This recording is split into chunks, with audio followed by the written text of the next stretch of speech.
Hello grade 7, welcome to another video on our ancient Indonesian kingdom period history.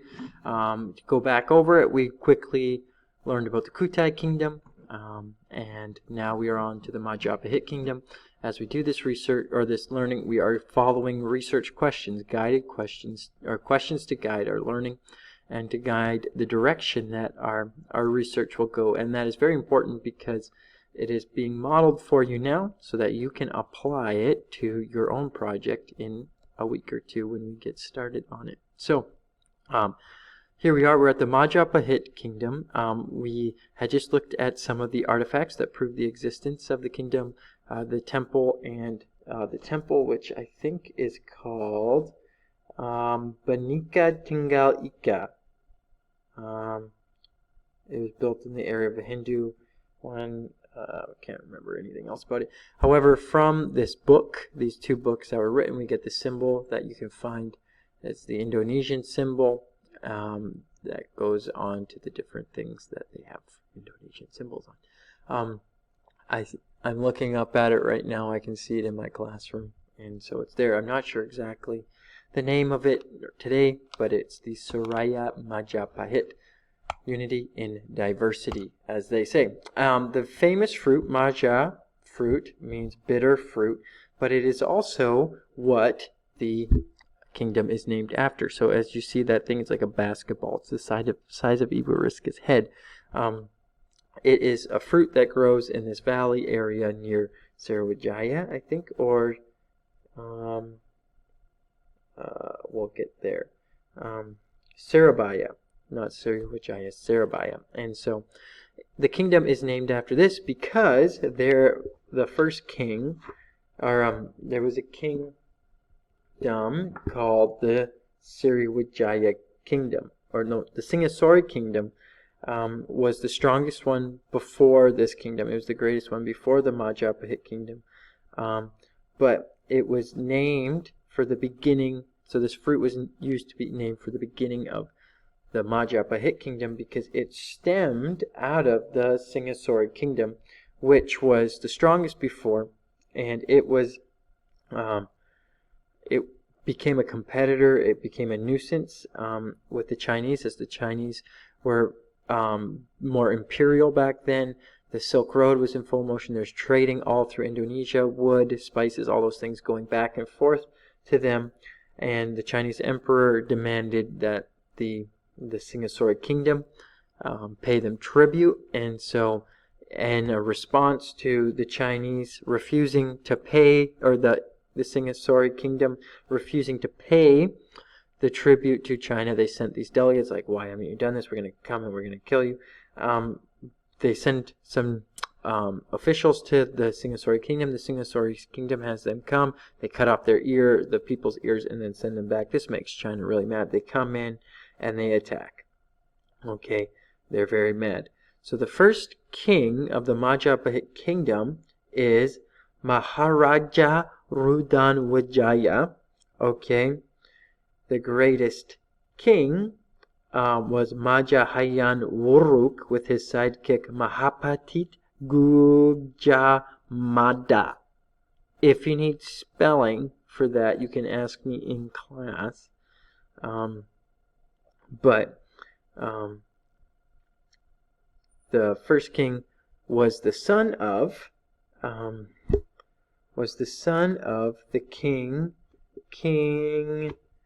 of Singasori. So the last king of Singasori, I don't have his name written down, but the last king of the Singasori kingdom had his son. His name was Mahaja Rudanwijaya, and in this guy, son of this king, son-in-law, I think. Son-in-law was given the Majapahit region, the bitter fruit region, this valley where the bitter fruit went, and just kind of like as like he didn't want it anymore. It's the worst area, and so that part was given to him, and so the son is greedy, and he doesn't just want this bitter fruit area. It's like getting the dirty part of town. Like he's like, oh, you get here.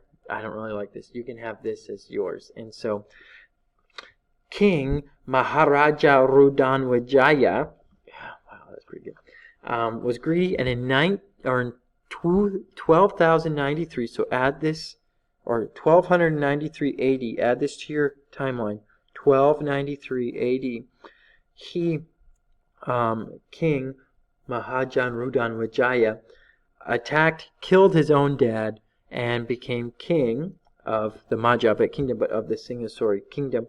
And during his time, he moved the capital 3 times. It started out in a place called Surabaya. I think you guys know that place, Surabaya. Oh, here's the Majapahit kingdom, or empire. Oh, here's the map. So down here in the corner, you can see the Majapahit kingdom is the dark orange. This is the core realm. This is what it started out as. From the Singasori kingdom, it became the Majapahit kingdom as it was taken over by King Maharaja Rudan Wijaya. There's a lot of people with the last name Wijaya in Indonesia, I've noticed. And so, as you can see, the core realm is here, and then the Majapahit vassal states are the darker orange. And you can see that the kingdom of the Majapahit extends a long ways. It extends all the way to Papua, all the way up into Malaysia. Okay, and so these are vassal states. What that means is these are kingdoms, other kingdoms, the Sunda kingdom, the Bali kingdom. These other kingdoms paid tribute to the Majapahit kingdom. If they didn't, they were attacked, their heads chopped off, and a new king was put in place who would submit to the authority of the Majapahit. So it extended. It was the greatest kingdom because its great stretching, or its ability to be over all of it. So it began in the year 1293 when the rebellion came and King Maharaja Rudan Wijaya killed his own dad. And it ends, so you can put the end date in the 1500s. The exact date isn't sure. Like, nobody really knows the exact date of the end of the Majapahit kingdom. But it ended because of civil war. Why? Because it was a fight over the power. So there's these two heirs. Let me see here. The golden age. Oh, actually, we're not going to get into that. We're going to talk about this map a little bit more. And so, as you can see here, the kingdom of the Majapahit kingdom, and this is important for you to understand, it goes all the way up to Thailand, the Philippines, Malaysia, Timor, Singapore, and Timor-Leste. So there's grand area. Is one of the largest kingdoms at the time. Sometimes known for being stiff competition for the Chinese. It was the kingdom that is remembered for uniting Indonesia for the first time. It was one of the last kingdoms. It was the golden age before colonization came. And so this kingdom actually had very good relationships with Vietnam, Cambodia, China, and Myanmar. As is part of the Silk Road, traders would come, and it's in this time where I think something happened in the strait. I forget that story. I need to remember my stories better. But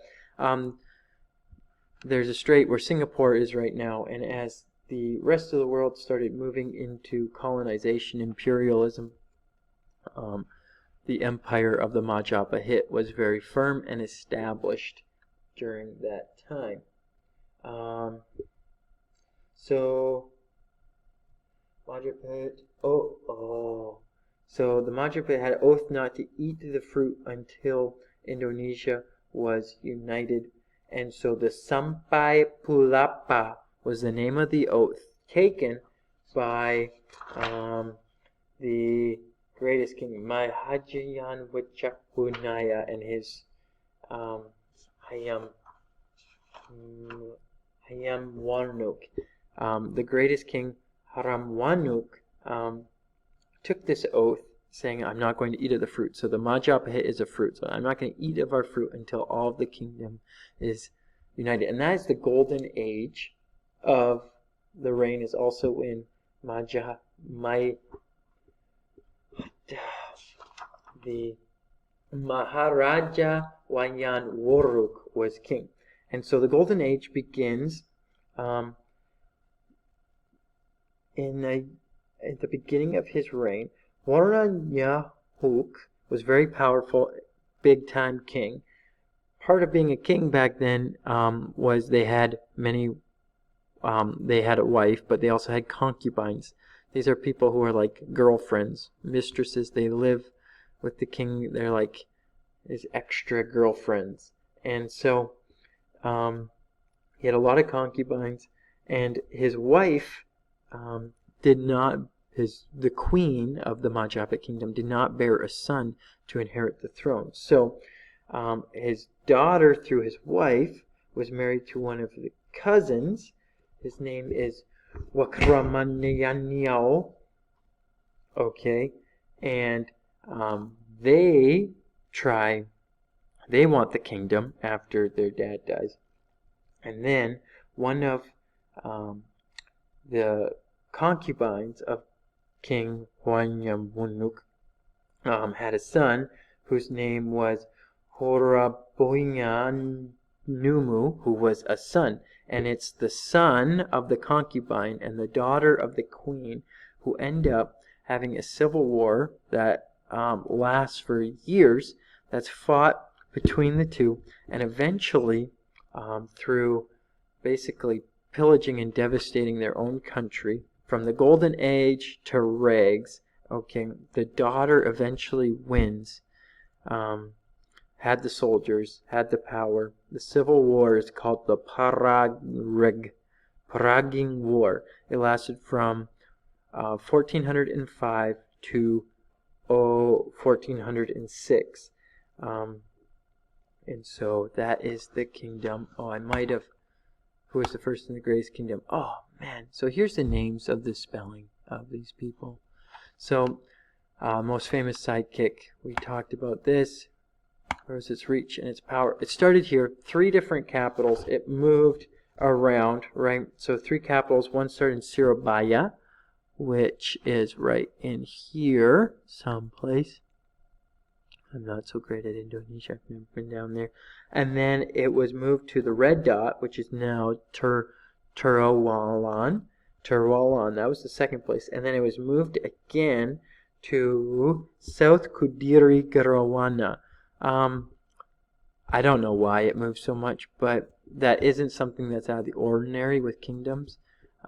As kings rise in power, they usually try to escape things like cities and problems, and so they build outside the city. We see it in France and other kingdoms as well at this time, as capitals would move, our king's estates.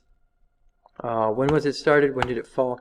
It began in the year 1293 when King Radanja took power, reached its peak in power, the Golden Age, during 1350 to 389, during the reign of King Haryanka Waruk, with the help of his sidekick Majapahit. It ended in a civil war with his son. The heirs were fighting over power. We talked about that. It's called the Perang Puragran in the year 1405 to 1406. Make sure you get this in your notes. This is the end, I think. Oh. No, we're not doing that. Okay. And this is a list of other Hindu and Buddhist kingdoms. You should have these in notes as you will be choosing from these for your textbook project. Have a wonderful day. I will see you next time.